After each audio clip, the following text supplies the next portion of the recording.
Darbhanga AIIMS के निर्माण का रास्ता साफ हो गया है, लेकिन अब श्रेय को लेकर के जंग शुरू हो चुकी है। बीजेपी के अपने दावे हैं, जेडीयू के अपने दावे हैं। हमारे साथ कांग्रेस के एमएलसी हैं प्रेमचंद मिश्रा जी, उनसे जान लेते हैं।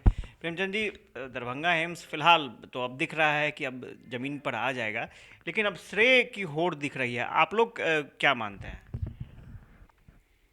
देखिए, श्रेय लेने की बात तो है नहीं। उस इलाके की ये पुरानी मांग रही है और प्रायः सभी राजनीतिक दलों ने एम्स निर्माण की बात की थी। बीजेपी वालों ने, खासकर प्रधानमंत्री ने भी, उनके दल के लोगों ने भी उनको कहा था। बिहार सरकार ने अनेक मौक़ों पर ज़मीन भी आवंटित की। किसी न किसी वजह से वो मूर्त रूप नहीं ले पा रहा था। तो इसमें प्रयास तो सबका है, सम्मिलित प्रयास है।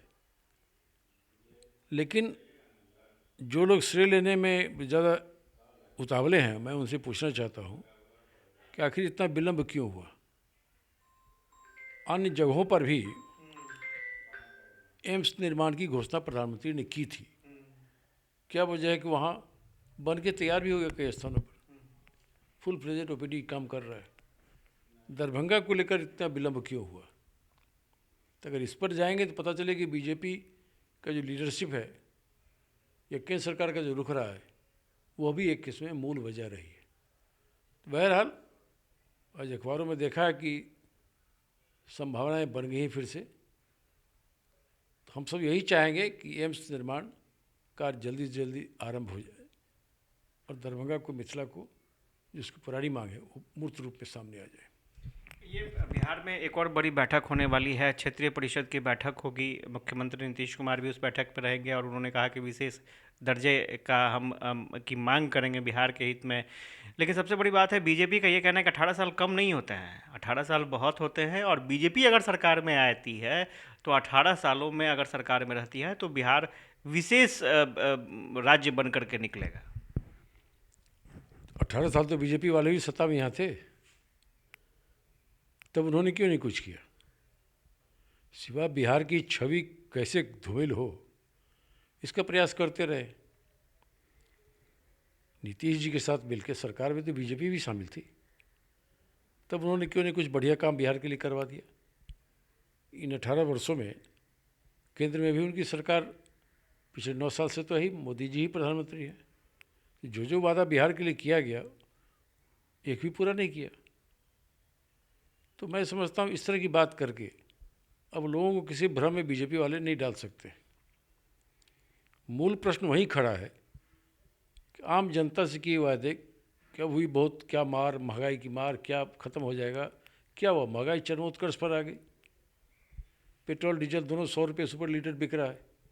रोज़गार कहीं नहीं। आप 2-2 करोड़ रोज़गार हर साल देने की बात किए थे, रोज़गार ख़त्म कर दिया। तो ये तमाम विफलताएं सिर चढ़कर बोल रही हैं बीजेपी के ऊपर, और उन लोगों को समझ में नहीं आ रहा है कि हम क्या कहें। जनता के बीच वोट मांगने फिर किस मुंह से जाएं और क्या करें? अब बीजेपी का खेल इनफैक्ट ख़त्म हो चुका है। बीजेपी कुछ भी करे, जनता के नज़रों में उसके लिए बिहार में कोई स्नेह अनुराग नहीं हो सकता है। एक और मामला है कि नीतीश कुमार प्रधानमंत्री पद के दावेदार होंगे। इसको लेकर के जेडीयू भले ही खुलकर सामने नहीं अपनी बात रख रही होगी, लेकिन जेडीयू के नेता गाहे बगाहे बोलते हैं। लेकिन बीजेपी ने हमला किया है। बीजेपी ने साफ तौर पर कहा है कि नीतीश कुमार का चाल चरित्र विधानसभा विधान परिषद में देख लिया है। एक प्रधानमंत्री पद के उम्मीदवार का ऐसा नहीं हो सकता है और नीतीश कुमार का वक्त है, उनका उम्र हो चला है। अब उन्हें किसी दूसरे को कमान सौंप करके और विदा लेनी चाहिए राजनीति से। ये सब गैर जरूरी सुझाव है जो बीजेपी वाले बोल रहे हैं। अभी की डेट में इतना ही कह सकते हैं कि इंडिया गठबंधन प्रमुख दलों के प्रमुख नेताओं का एक गठबंधन बना है, जिसमें कांग्रेस के शीर्ष नेतृत्व के अतिरिक्त नीतीश जी भी उसके प्रमुख नेता हैं, लालू प्रसाद जी प्रमुख नेता हैं, ममता बनर्जी प्रमुख नेता हैं, स्टालिन साहब हैं, अखिलेश यादव जी हैं, कई राज्यों के मुख्यमंत्री हैं, कई पार्टियों के राष्ट्रीय अध्यक्ष लोग हैं। ये सभी लोग जल्दी ही बैठने वाले हैं और उसमें हम वो तमाम चीज़ों पर विचार करेंगे और रणनीति तय करेंगे। किस पार्टी को कितनी भागीदारी मिलेगी, कौन हमें कैंपेन में लीड करेगा, कौन हमारा नेतृत्व करेगा, ये तमाम बातें अभी भविष्य के घर में छुपा हुआ है, इस पर फैसला होना बाकी है। क्या जो लीडरशिप होगा, जो लीडर बनेगा, वो चुनाव परिणाम के बाद या पहले? देखिए, ये अभी से नहीं कहा जा सकता है, लेकिन हम इतना ही कह सकते हैं कि ये सभी प्रमुख नेता राय से, आम विचार से अपना नेता भी तय करेंगे, कौन कितने सीटों पर कहाँ लड़ेगा उसका भी निर्धारण होगा। एक चीज़ स्पष्ट है कि हम सभी लोग मिलजुल कर चुनाव लड़ेंगे, जीतेंगे और बीजेपी को सत्ता से बाहर करेंगे।